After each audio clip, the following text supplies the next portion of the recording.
কোন মন্দির ভেঙে মসজিদ বানানো হয়েছে আমি শুনতে চাই? নাই। আমার দেশে পূজার মণ্ডপ আর মসজিদ পাশাপাশি হয়। আমার পিরোজপুরে শহরের কেন্দ্রীয় মসজিদের পাশেই 10 দিন পূজার মণ্ডপ বানায়া দুর্গা পূজা করে, ঢোল বাজায়, গান গায়। কোন মুসলমান বলে না মসজিদের পাশে ঢোল বাজাইতে পারবে না।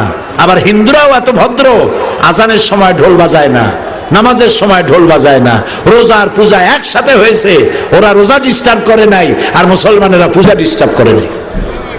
খালি কয় ঠিক আলহামদুলিল্লাহ কইতে পারো না?